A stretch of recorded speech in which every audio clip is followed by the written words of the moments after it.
We first told you about this headline late last week. President Trump has selected Kevin Warsh to be the next chair of the Federal Reserve. If confirmed by the Senate, Warsh would succeed Jerome Powell.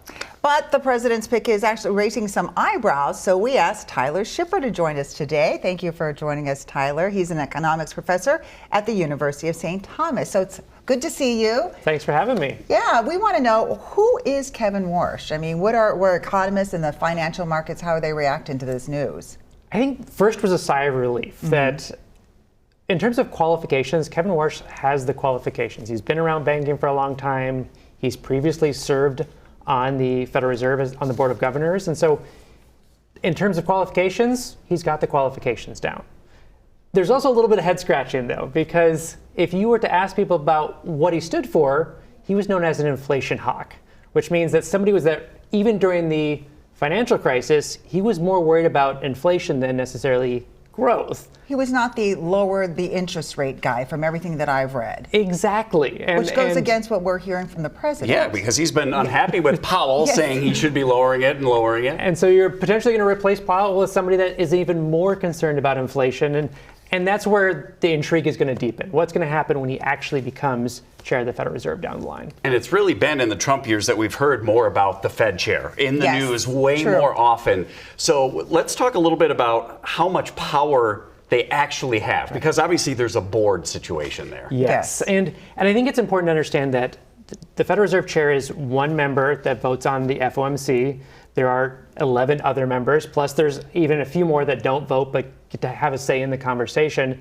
So they have a lot of power still, but they need to convince people around them to vote with them. So they get to set the agenda, they get to talk to Congress, they get to have press conferences, but ultimately it's a lot in terms of how you build consensus on the Board of Governors. And if a chair was to simply kind of ignore what the data said, they might have a really hard time convincing people that don't have to answer to them to go along with it. What is the process then from here with Kevin Warsh, like electing There's even a little bit of intrigue here, which is, this candidate needs to be confirmed by the Senate for a 4-year term. And the first step in that's going to actually be the Senate Banking Committee. And there's one member of the Senate Banking Committee, Tom Tillis from North Carolina, who isn't running for re-election. And he has been upset about some of the ways that Jerome Powell has been treated, specifically with this Department of Justice investigation. He said, we're not having a hearing until this is wrapped up. And so that's the first step, and then there'll be a full Senate vote down the line. So hopefully, I anticipate all this is going to get cleaned up at some point, but right now it's like, well, there's some hurdles the administration has to get over, and they were hurdles of their own making before we get any clarity on it. And Jerome Powell can still sit on the board, right? Or he will be sitting. Is he staying on the board? Did he already make that decision? You keep finding all the little bits of intrigue that I'm excited about.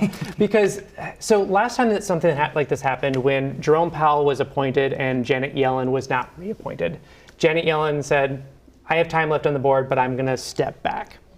There's more intrigue this time around because Jerome Powell has been adamant about Federal Reserve independence. And keeping his position on the board might be seen as a way to continue that independence of the Federal Reserve if he's committed to the institution. And in some ways, if the president didn't want that, maybe he shouldn't have pushed so hard against Jerome Powell and he maybe would have just left. But he might stay around for his final 2 years. And why is that independence so important to economists? Yes. If we look around and we look at countries that experience hyperinflation, so inflation that's in the hundreds or thousands of percents, one of the commonality is they have monetary policy that gets intermingled with politics, that you get central banks that lower interest rates too much, or they help finance government spending to the point where money becomes meaningless. And that doesn't happen all at once. It happens gradually over time. But once you get there, it's really hard to get back to any kind of monetary policy that people trust. And that's why we really want this firewall between our political system and our monetary system. If Warsh does take over, what difficulties will he face? Yeah, we go back to that consensus building that right now there's this kind of interesting situation where on the Board of Governors, you kind of have two groups of people. You have a group of people that are more focused on the fact that inflation's not down to their 2% goal. You also have a group of people that are looking at jobs numbers that have gotten smaller and smaller and smaller.